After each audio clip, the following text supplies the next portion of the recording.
Et dans la deuxième partie de cette émission, nous allons parler de la cause animale, comme on l'a dit au début de cette émission. Et parmi les défenseurs de cette cause en Tunisie, l'association SOS Animaux Tunisie. Nous avons le plaisir d'avoir avec nous aujourd'hui justement au studio Monsieur Hassan Benselem, membre actif de cette association. Bonjour. Bonjour. Nous avons également au téléphone Dr Raouda Mansour, la présidente de SOS Animaux Tunisie. Dr Raouda Mansour, bonjour. Bonjour madame. Alors je rappelle à ceux qui veulent participer à cette émission que le 71 343 000 est à leur disposition. Alors docteur Laouda Mansour, vous êtes à Nabeul, vous n'avez pas vu vous déplacer puisque vous avez justement beaucoup de travail au sein de l'association à cause des intempéries, notamment de mardi dernier, les fortes pluies qui sont tombées et qui ont provoqué des inondations et qui ont donc mis en danger beaucoup d'animaux à Nabeul. Alors un mot justement sur la situation, docteur Laouda, qu'est-ce qui s'est passé? Quels sont les efforts que vous avez déployés pour sauver justement les animaux qui étaient mis en danger? Merci d'abord de parler des animaux sur cette antenne. Je suis fière de vous, fière de gens qui parlent des plus démunis. Alors, peut-être il y a d'autres gens qui vont se dire, mais pourquoi ils vont parler dans de telles circonstances et en Tunisie des animaux? Eh bien oui, on va parler des animaux. Merci de m'ouvrir ce petit portail pour parler des animaux. Quand les animaux, ils n'ont personne qui parle d'eux. Il n'y a qu'une seule association en Tunisie qui est SOS Animaux Tunisie, mais qui est installée à Nabeul. Justement, pourquoi cet incident? Il n'y a pas de refuge de SOS Animaux.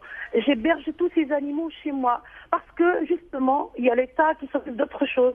Il y a beaucoup de plus importants que les animaux. Voilà, c'est pour ça. Alors nous, on est dans un chantier. Il y a eu le déluge à Nabeul, donc tous les animaux presque, ils ont été inondés. Donc heureusement, pas de dégâts. Des bénévoles sont venus et ils ont pu sauver ces animaux. Voilà. Est-ce que vous avez fait des appels au niveau des structures compétentes justement pour vous aider, pour avoir des refuges où vous pouvez abriter les animaux? Oui. Alors, sans appel? vous allez peut-être rigoler, peut-être les auditeurs aussi. On a fait appel à l'environnement, au ministère de l'Environnement. Le jour où on est parti pour demander de l'aide, qu'est-ce qu'on nous dit? Il n'y a pas de rubrique pour aider les animaux. Bien que leur slogan c'est la Bible, je pense que c'est bien un animal. Ils ont autre chose. Il y a beaucoup de fonds qui vont pour l'environnement. On m'a dit si vous allez planter des oliviers, oui, on peut vous aider. Mais par contre, si vous allez sauver des animaux, par contre, moi je demande aux autorités, peut-être c'est l'occasion ou jamais, on laisse un peu le temps pour qu'ils s'occupent d'autre chose, mais on fait un grand appel grâce à vous, aussi bien à l'environnement qu'au ministère de l'Intérieur, d'abord, pour qu'ils ne tuent plus ces animaux. Nous, on est là, l'association est là avec ses bénévoles pour les décharger, pour qu'eux, ils s'occupent d'autre chose, qu'ils nous laissent capturer des animaux, les stériliser, que l'argent qu'ils mettent pour s'occuper de ça, qu'ils aident l'association pour qu'elle s'occupe avec des manières douces, pour qu'on soit vraiment développé, évolué, et des pays comme dans partout au monde. Voilà. Nous, on fait partie du ministère de l'Intérieur, toutes les associations, je ne sais pas si vous le savez, donc toutes les associations, peut-être ça étonne un peu le monde, on sait qu'ils sont occupés à autre chose. Je ne sais pas si vous savez que la SPA, il y avait une association qui existait depuis l'indépendance, qui est l'association Société protectrice des animaux, qui vient de fermer ses portes. Et que l'association est fermée, closed. Donc on veut bien récupérer ces locaux, peut-être bien. On lance un appel, oui, on a lancé, mais bon, vous savez, la situation, il s'occupe vraiment à autre chose. Nous, c'est le dernier des voilà. D'accord. Justement, voilà. Madame Raouda, tout à l'heure, vous avez parlé de la lutte contre la maltraitance animale. Parmi les objectifs de l'association, c'est sensibiliser l'opinion et les pouvoirs publics. Qu'est-ce que vous faites justement pour sensibiliser l'opinion? Écoutez, ce qu'on a fait, on a demandé aux médias.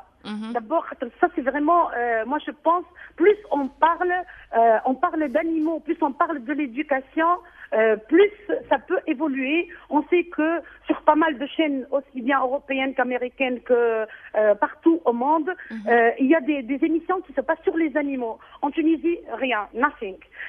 On a essayé, nous, de notre côté, de faire des porte-à-porte dans les écoles. On pense que les écoles, les jardins d'enfants et tout, c'est le premier pas pour que les gens aiment les animaux, pour que nos enfants aiment les animaux, pour au moins qu'ils ne les maltraitent pas, au moins quand ils passent dans la rue, ne jettent pas des pierres, que l'on soit évolué.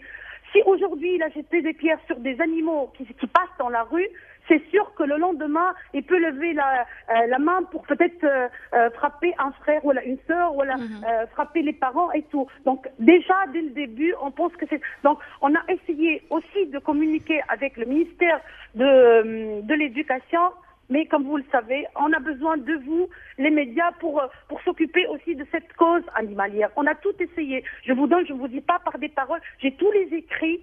On a envoyé, mais bon, maintenant, vu la situation, on attend que ça se stabilise. De toutes les façons, on va pas fermer nos bouches. On va continuer, on va essayer. Et j'espère, comme il y a eu plus de 100 hizb, pour parler de politique, qu'il y aura plein d'associations de protection des animaux et qui partout, moi on m'appelle de Djerba, de Guébes, de Sars. Qu'est-ce que vous pensez, comment on peut aider tout ce monde si la personne, l'humain, ne pense plus à lui et pense aux animaux? Ça sera super, je pense. Ça sera super. Peut-être qu'il y a des gens qui vont se dire qu'est-ce qu'elle raconte. Il y a beaucoup de gens qui meurent de faim. Ça, on n'arrête pas de me le dire. On n'est pas contre. On est là pour que chacun s'occupe de sa responsabilité. Moi, en tant que vétérinaire, j'essaie d'aider ces animaux. Ça ne veut pas dire que je n'aime pas les gens. Ça ne veut pas dire que je n'aide pas les gens. Ça, mais chacun qui s'occupe. Oui. Laissez les politiciens s'occuper de la politique. Les médecins s'occuper de la médecine. On va évoluer. Mais c'est chacun, par exemple, moi, je vois des éleveurs de chiens qui n'ont aucun niveau, qui parlent de vaccination, qui disent n'importe quoi. Non, mais attends, il y a plein de choses à éduquer, plein de choses à dire et tout, voilà. D'accord. En tout cas, vous, dans votre association, vous faites un grand travail. Vous avez fait preuve de courage, en tout cas, pendant ces quelques années de création. Bon courage, bonne continuation. En tout cas, continuez votre lutte. Vous êtes toujours la bienvenue. Oui, oui, je parle de l'association, tout à fait.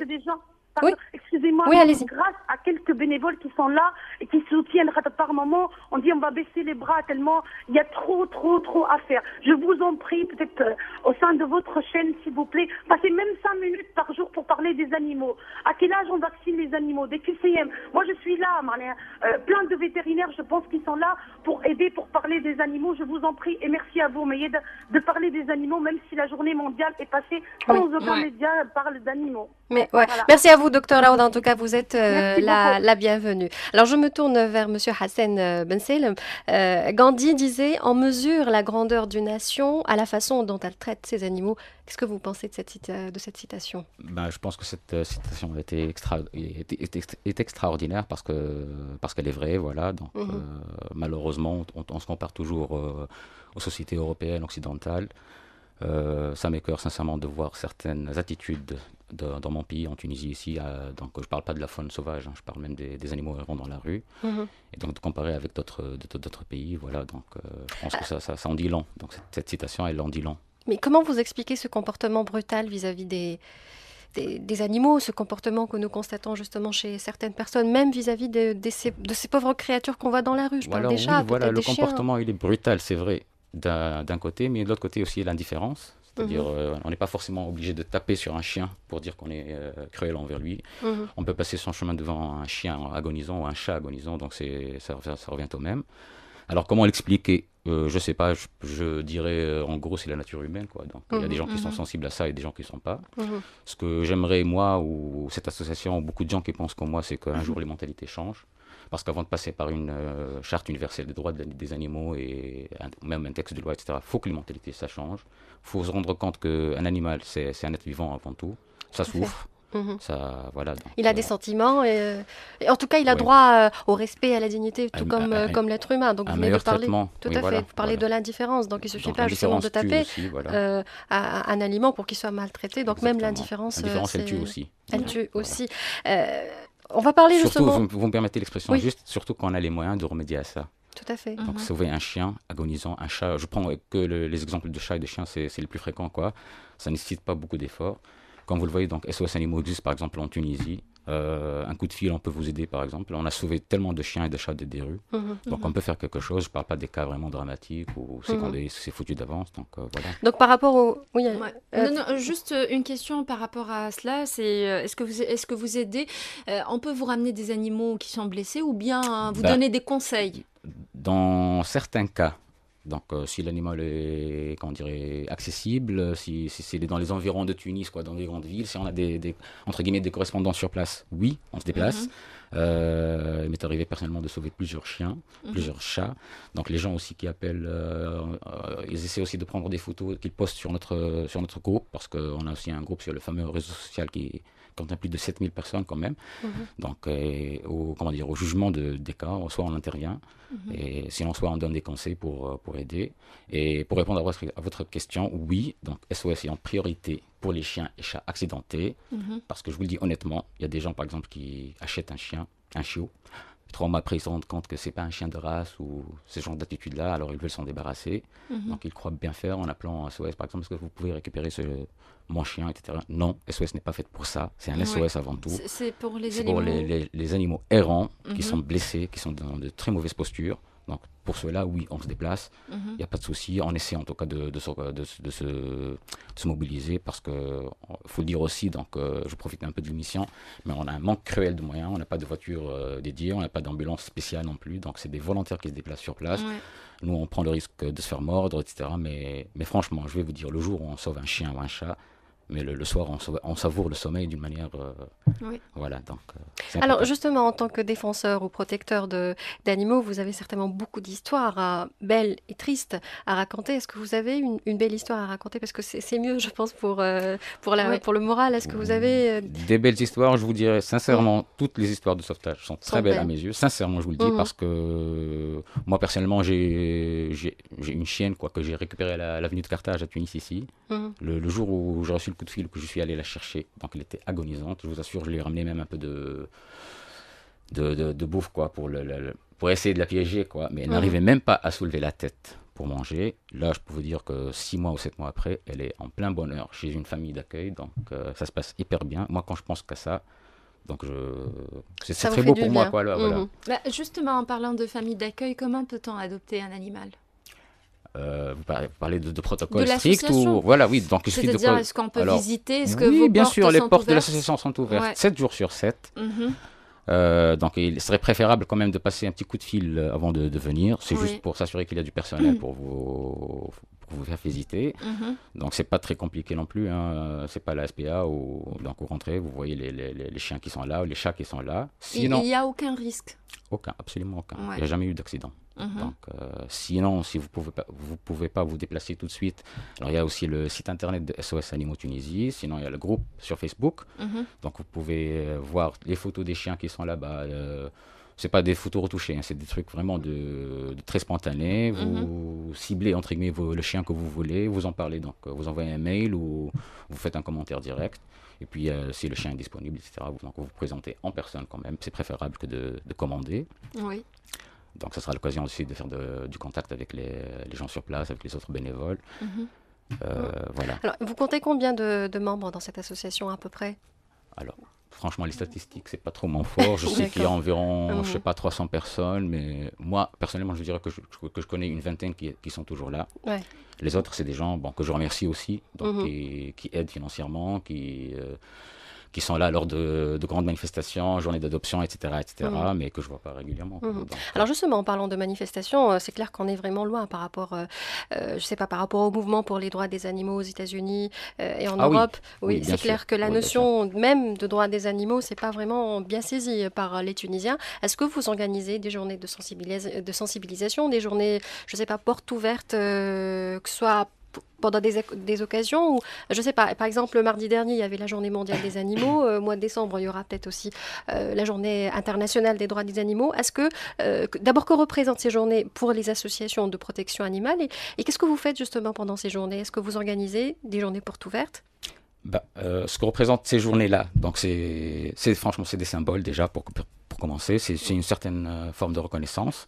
Donc on aura certainement besoin plus tard. Alors ce que fait l'association au niveau de ces journées-là, malheureusement, le seul, comme vous l'avez déjà dit Madame Raouda, donc les médias en Tunisie, franchement, ne s'intéresse pas trop à la cause animale. Vous ne trouvez pas beaucoup d'écho donc dans les médias? Non. Malgré tout ce que vous faites, on n'en parle pas. Pas du tout, alors là, pas du tout. Moi, je vous le dis honnêtement, merci à vous de nous avoir invités par contre. Alors, le seul espace d'expression libre, on va dire, c'est Facebook, c'est les réseaux sociaux, voilà. Les gens, par contre, c'est très efficace, ça marche. Parce que nous sommes, comment dire, les gens donc adhèrent de plus en plus, même s'ils ne viennent pas, même donc les gens, par exemple, si on demande comme ça pour une certaine journée symbole, pour les droits des animaux, de mettre un certain slogan sur son profil, etc. Je suis étonné de voir qu'il y a tellement de monde, même des gens de très loin, donc ils mettent ce slogan quand même, qui soutiennent, des gens qui font de la pub pour SOS Animaux aussi. Donc il y a de la réactivité, c'est déjà un pas. Mais franchement, qu'est-ce qu'on fait? Donc, alors, nous, on ne s'attache pas trop aux journées symboles. Ce qu'on fait, c'est des journées d'adoption, par exemple, à l'échelle hebdomadaire. Et donc, c'est des journées dans la rue, à Nabeul, par exemple. Et donc, les gens, ils viennent nous parler.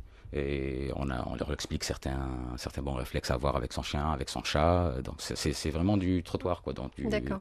Voilà, Donc, du terrain. Oui. Alors, vous agissez uniquement sur la région de Nabeul ou est-ce que c'est sur le plan national que vous agissez? Non, pour le moment. C'est-à-dire ces journées-là, pour des raisons de logistique et tout ça. On doit être près de l'association, donc c'est au niveau de Nabeul.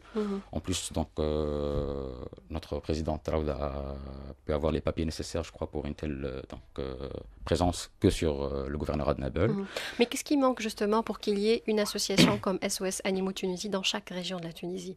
De la volonté. La volonté. Voilà, de la volonté, quand même, et de la disponibilité, parce qu'il ne suffit pas d'avoir un entrepôt dans lequel mettre des animaux. Il faut quand même qu'il y ait un vétérinaire. Moi, je profite aussi de cette antenne donc, pour rendre hommage à Raouda, parce que ce n'est pas juste une présidente, c'est une dame qui a hébergé des animaux depuis 2007 chez elle. Donc c'est une vétérinaire aussi, donc qui les traite chez elle. Donc un coup de chapeau à cette dame. Voilà, donc pour ouvrir éventuellement d'autres antennes SOS dans d'autres gouvernorats, donc il faudrait que les gens déjà soient mobilisés pour ça. Et puis il faudrait aussi qu'il y ait une présence de vétérinaires 24/24, on va dire. D'accord. Donc, on peut résumer, si vous voulez, la priorité en matière de protection animale pour vous, c'est la récupération des animaux errants, le soin et puis l'adoption, c'est ça? Donc, oui, disons les principales missions aux jeunes gens et aux gens en général, donc certains réflexes, certaines choses, qu'ils changent de mentalité, qu'ils changent cette attitude par rapport aux races.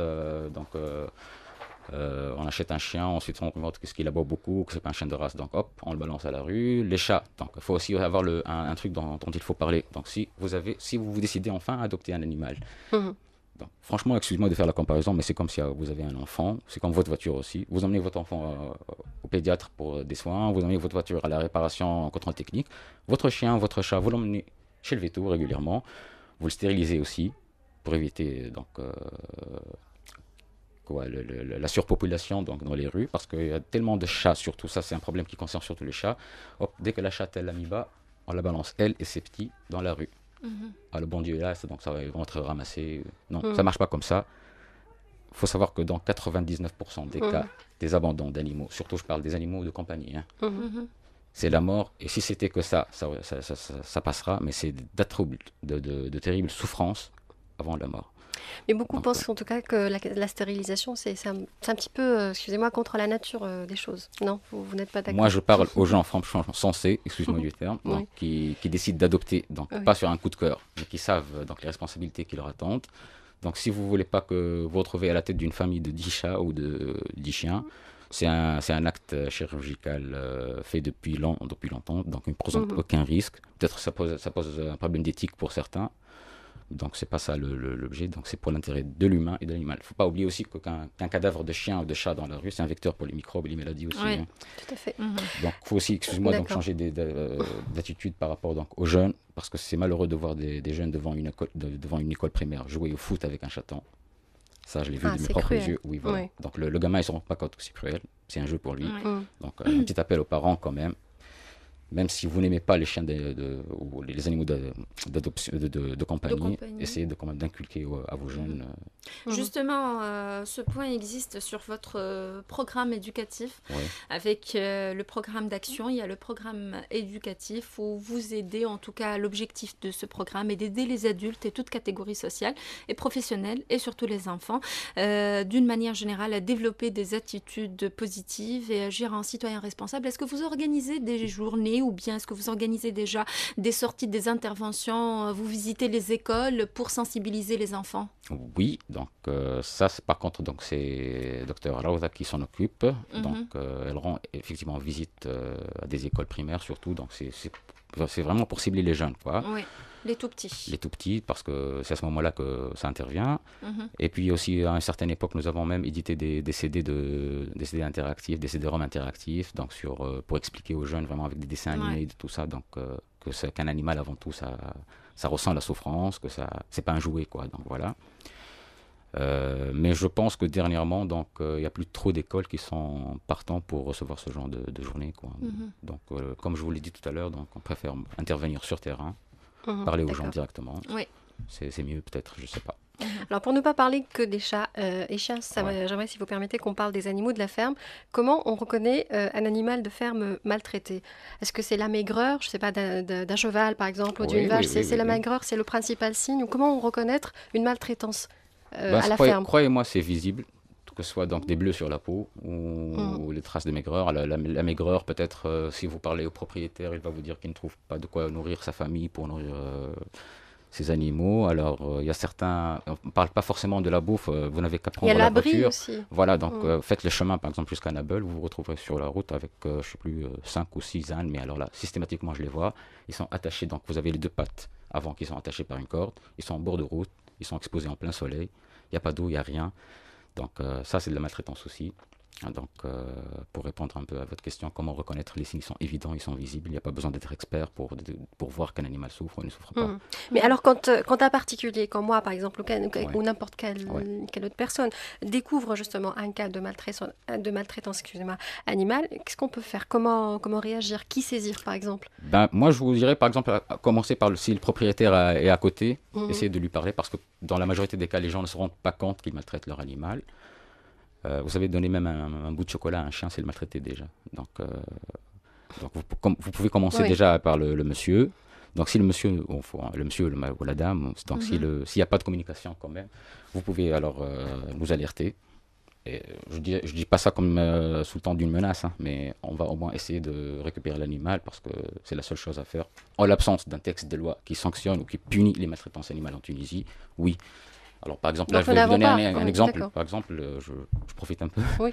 Là, nous sommes pratiquement sur les portes de Eid al-Adha, donc la fête du mouton. Alors, les gens vont dire, ouais, c'est un défenseur des animaux, il est contre l'abattage des moutons, etc. Non, c'est pas ça. Moi, ce qui m'écoeure dans cette fête-là, c'est que les 2 semaines qui le précèdent, vous allez voir de camionnettes supposées au maximum contenir, on va dire au maximum 5-6 moutons, mais se trimballer sur nos routes avec 30 moutons engloutis les uns sur les autres, ça c'est de la maltraitance. Il y a pire aussi. Voilà. Il y a une semaine avant, les enfants ils vont affronter les moutons. C'est encore plus grave, je pense. Ça, c'est voilà, oui, mais comme vous savez, on récupère les moutons de régions de l'intérieur de la Tunisie, donc vous avez une camionnette qui fait, c'est déjà pénible pour un homme confortablement assis devant son volant. Donc vous imaginez 30, je vous jure c'était 30 moutons dans une fameuse camionnette qu'on connaît tous ici. Donc voilà. Moi, je peux pas en vouloir aux autorités, par exemple, s'ils n'arrêtent pas. Donc, d'accord. Parce que c'est le vide côté juridique, il n'y a pas de sanction contre... Et pour, justement, donc ça c'est vrai, c'est un gros problème, mais pour revenir justement à la question de la compétition qu'on voit dans les rues, alors le mouton le plus fort, est-ce que vous pouvez lancer un appel, je sais pas, pour alors les laissez gens, tomber ce genre de trucs, surtout qu'il y a insensé. Même si vous n'êtes pas sensible à la cause animale, même si vous savez qu'un des moutons peut perdre une corne, un truc comme ça, vous allez perdre votre mouton, alors déjà le pauvre, voilà. Oui. Donc, par contre, il y a aussi, en parlant de combat, il y a un phénomène qui se développe de plus en plus donc, dans le quartier, c'est les combats de chiens. Ça, c'est un truc vraiment, vraiment dégueulasse, pardonnez-moi l'expression, mais c'est des gens qui mettent de l'argent pour combattre des chiens. Il y a même des races de chiens de combat. Je sais pas, je comprendrai jamais qu'est-ce qui motive ces gens-là à faire des trucs pareils. Vous avez envie de violence, alors passez-vous aux jeux vidéo, un truc comme ça, mais surtout pas. Donc, sur Ça, de vrais malheureusement, animaux. voilà. Des chiens en plus, qu'on dit des chiens dangereux, alors que c'est pas vrai. Ça n'a jamais été dangereux. On les maltraite. Alors, juste pour, vous voulez des histoires tout à l'heure, mais on a eu un chien qui a grandi donc depuis sa naissance, qui a passé 2-3 mois dans le noir. C'était pour le rendre agressif. Sauf que les gens, donc c'était pour, entre guillemets, pour le rendre agressif afin d'être mieux dans les combats et tout ça. Sauf que le propriétaire, donc indigne de ce nom, donc ne savait pas c'est qu'un chien, c'est comme un humain, ça a besoin de rayons de soleil pour des vitamines et tout ça. Donc le pauvre, il a une décroissance ou un truc comme ça dans les os. pattes. Voilà, donc on l'a récupéré malheureusement à un stade très avancé. Le pauvre n'a pas pu donc survivre. Tout ça juste pour une connerie, donc on l'a mis dans le noir. C'est vrai qu'on n'est pas conscient parfois des bêtises qu'on peut faire. Donc vous avez des réussites, mais vous avez aussi des échecs. Ah oui, malheureusement, un échec, ça vous fait... mais ça ne devrait pas vous décourager, en tout cas. Ah non, décourager, non, certainement non, mais ça ne motive pas non plus. Hein, parce que, alors aussi, je profite un peu donc, pour ne pas justement parler que des animaux de compagnie. Alors moi, franchement, je suis aussi navré de voir, je sais pas, juste l'année dernière, par exemple, il y a eu le cirque en Tunisie. Je le prends sur ma responsabilité, mais on devrait interdire ce genre de spectacle. Franchement, je trouve ça écœurant qu'au XXIe siècle, les gens se déplacent encore pour voir un tigre ou un lion sauter dans un anneau en feu. Moi, j'aimerais bien voir le type qui le dresse sauter dans un anneau en feu. Ça servirait à quelque chose. Je pourrais me dire que ce monsieur pourrait me sauver la vie dans un incendie, un truc comme ça. Mais voir un lion ou tout autre animal, donc avec le fouet, là, tout ça, ça m'étonne. Ce qui m'étonne encore plus, c'est que les gens se déplacent pour aller voir ça et qu'ils emmènent en plus donc, leurs enfants avec eux. Je comprends pas. Nous sommes quand même dans les années 2000. Oui. Voilà. Qu'est-ce que vous pensez de la chasse, par exemple? C'est légal et qu'est-ce que Alors, à titre personnel, je n'aime pas la chasse, je n'aime pas les chasseurs, avec tout l'aspect que j'en dois. Surtout qu'ils argumentent ça par la régulation des populations, je ne sais pas quoi. D'ailleurs, en parlant tout à l'heure de la charte de la déclaration des droits des animaux, donc un des articles donc, condamne donc, la chasse pour le plaisir, quoi. Vous savez, la chasse, à l'origine, elle a été inventée pour nourrir les gens. D'accord. Et qu'est-ce que vous pensez des expériences sur les animaux vivants? Quel est votre avis par rapport à ça? Donc ça, c'est un truc aussi, dans ce qui me plaît bien, c'est qu'au niveau occidental, donc à l'Europe, il y a des fameux groupes donc, qui commencent à bannir ce genre d'exploitation. Et ils le disent donc haut et fort parce qu'ils se rendent compte que les gens donc, ils sont de plus en plus opposés à ce genre d'expérimentation sur les animaux. Et puis, malheureusement, le phénomène, il est toujours là.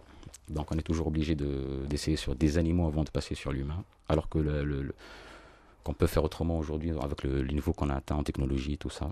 Donc, je suis contre, effectivement. D'accord. Et l'industrie de la mode qui utilise la fourrure d'animaux? Là aussi, donc c'est tout un débat. Alors, malheureusement, il y a encore des gens qui aiment utiliser de vraies fourrures et tout ça, mais il y a quand même des chaussures croco, des sacs croco aussi. Bah oui, mais ce qui est bien, c'est que il y a aussi des personnalités très connues qui commencent à se mobiliser. Donc, je sais pas, vous avez vu derrière moi l'affiche de Van Damme, par exemple. Moi, j'apprécie beaucoup. Il y a aussi des créateurs de mode qui refusent par principe d'utiliser. Voilà, donc non, je pense que sur ce terrain-là, les choses s'améliorent un petit peu. Voilà. Est-ce que vous avez des partenaires avec d'autres associations?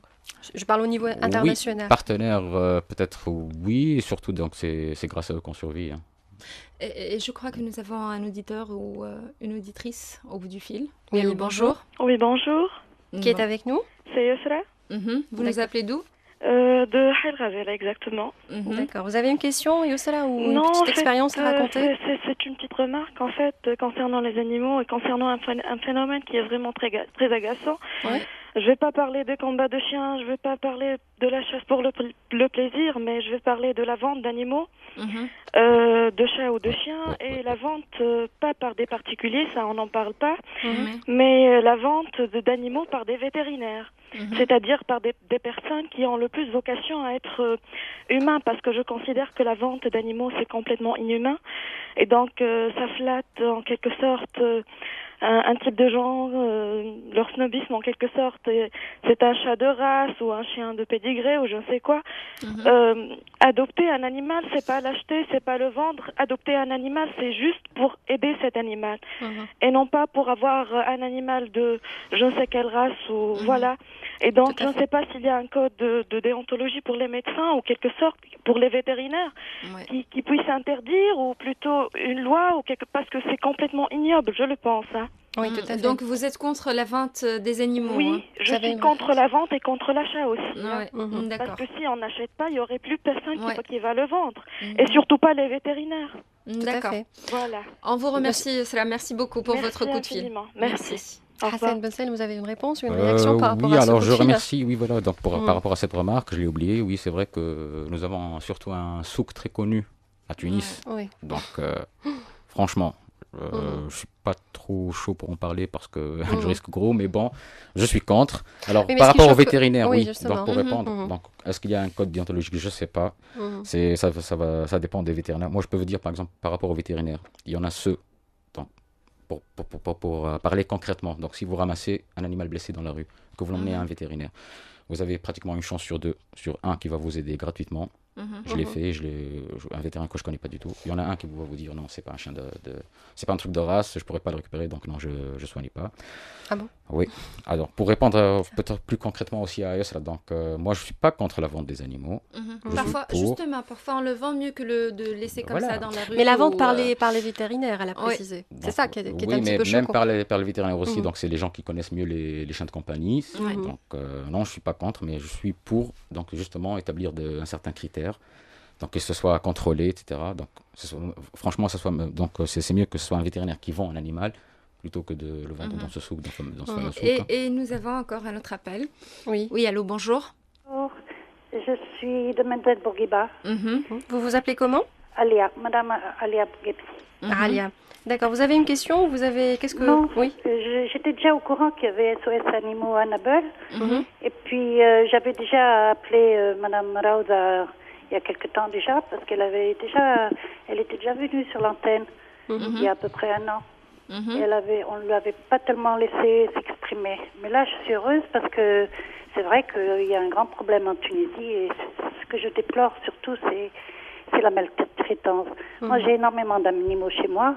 J'essaye de récupérer aussi, mais c'est pas toujours évident parce qu'il faut s'en occuper et c'est pas évident quoi, d'avoir toujours d'être disponible. Surtout que je suis plus très jeune, mais enfin, j'essaye de sauver ces animaux. Et en ce moment, justement, il y a des chats qui sont abandonnés et je trouve ça vraiment pitoyable. Justement, Madame Ali, est-ce que vous êtes tout seul à s'occuper de ces animaux ou bien vous avez quelqu'un avec vous? Non, je suis seule. D'ailleurs, je me promène dans les rues et quand je vois des chats ou des chiens qui ont faim, je leur donne. Mais je peux pas, j'avais 5 chiens avec moi et j'avais 6 chats. C'était trop. Ça fait trop à la fin.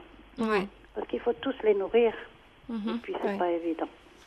En tout cas, une association comme SOS Tunisie est à encourager. C'est dommage qu'il y en ait, qu'il y ait une seule, en tout cas à Nabeul, mais on espère qu'il y en aura d'autres, en tout cas, surtout le territoire tunisien. Oui, vous avez quelque chose à ajouter? Il y avait Mme Lemia, qui est vétérinaire à Bizerte, qui avait dit qu'elle allait ouvrir un SOS Animaux sur Bizerte. Mais je ne sais pas où elle en est. On en avait parlé et j'espère que ça se fera. On l'espère aussi, en tout cas. Merci beaucoup, Madame Alia, d'avoir appelé. Bon courage. Merci. Bonne journée. Bonne journée. Et bravo aussi pour ce que vous faites.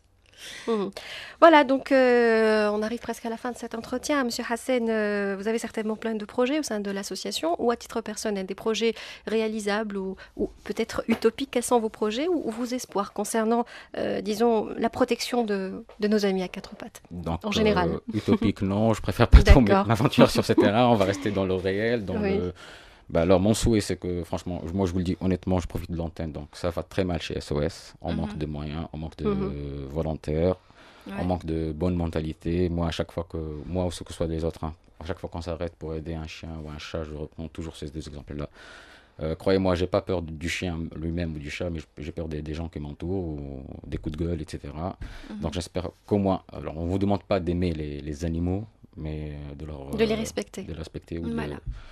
Voilà, donc je lance aussi un appel à tous les gens qui peuvent aider, que ce soit financièrement ou par la présence, aider cette association. Moi, je vous le dis, à titre personnel, je n'ai jamais été très le genre associatif, etc. Mais j'ai vu de mes propres yeux ce que fait cette association et c'est ce qui m'a motivé à les rejoindre. Donc, voilà. Ben voilà, on rappelle juste votre page Facebook, c'est SOS Animaux, n'est-ce pas? Tous avec SOS Animaux Tunisie. D'accord. Sinon, vous avez un site également, le site, alors, c'est facile à retenir, sosanimaux-tunisie.org. Sinon, vous tapez sur Google SOS Animaux, nous sommes les premiers qui s'affichent. Voilà. D'accord. Merci à vous. Merci et bonne continuation. Merci.